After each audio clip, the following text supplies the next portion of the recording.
I want to talk about venture capital funding because it's kind of funny. So in my late 20s, I worked for this internet startup, venture capital based startup, and it was a farce. It was a farce. And why was it a farce?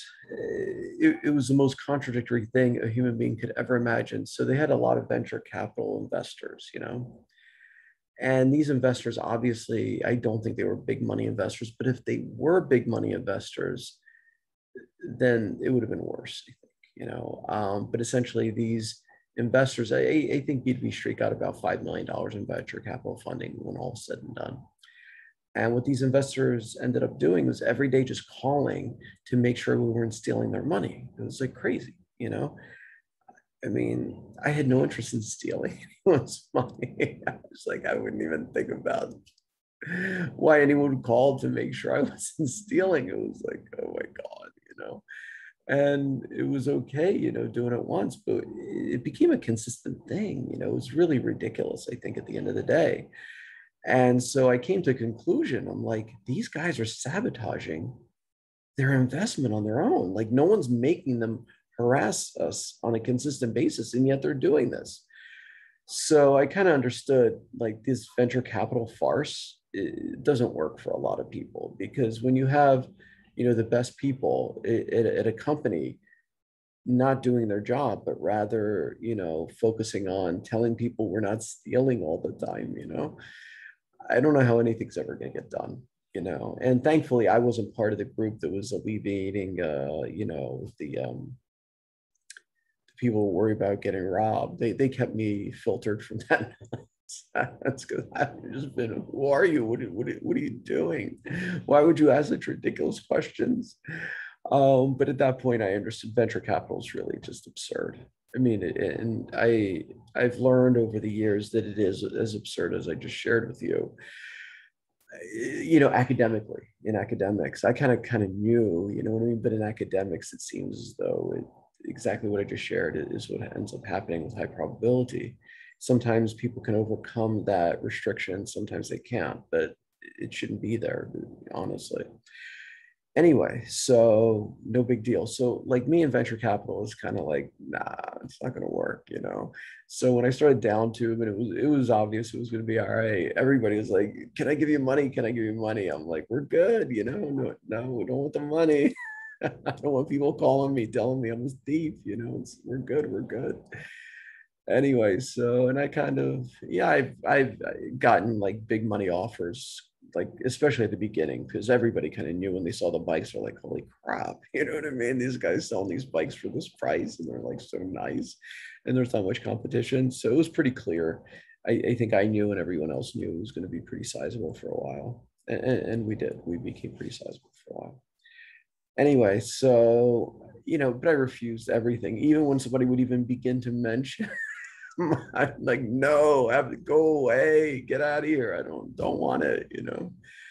And then it was funny. I was actually on a ferry, like literally just a little while ago, like I mean almost three weeks ago ish.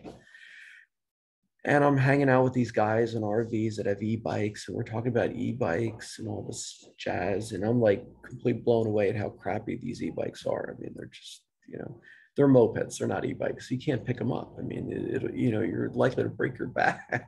So they have to roll, you know what I mean? It's not a bike you can carry, these are different. Anyway, so no big deal. So we're just screwing around talking about all this stuff. I get this email from this venture capital firm. I'm like, wait a minute. I think we could do something with this. I don't want any money for Downtube. I'm just not interested in that.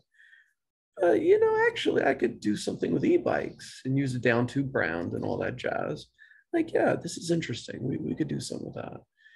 And so I have a meeting, but they wanted like Downtube stuff, and yeah, so it was pretty quick. And they're like, maybe we continue. Maybe I'm like, nah, no, we're good. So they were pretty surprised. I mean, I'm pretty hard nosed. For someone who's kind of chill, I'm pretty. I was like, nah, just no interest. We're good. And but I'm thinking about it. I've been thinking about it, and actually, I told them because they thought I wanted their money. I was like, actually, I have no interest in money. If you all can find somebody who, will get money from you, I'll be happy with a minority partnership, just as long as I get to control, what happens with the bikes. And I think that's really cool, actually. Like, it doesn't make sense for me to chase after money or try to, get money. And like, I don't really want to run an e-bike business at this point in my life. It's just, I've been doing it. I'm not interested. But I do think we have a solid offering for folding e-bikes, for folding bikes, obviously, and to transfer that into the e-bike realm is nothing. And it does make sense that we have a solid offering. So, like, why don't we just do the offering? So do I want to manage it? No. Do I want to do anything with it other than control the bikes, controlling design, specs, everything with the bikes? Yeah, I think I should do that. And I wouldn't even need complete control, I guess, but I think I've been doing that for a while. I think I'm pretty good at it. We'll see. But if somebody else, wants to run a business and let me design the bikes and, bring them in, licensing the Downtube brand, I'm cool with that. So anybody watches this video, if you know anybody who wants venture, I'm not taking any money. So there, wants a venture capital startup to use the Downtube brand under a licensing agreement with me defining what happens with the bikes. And, money is obviously not going to be an issue for me.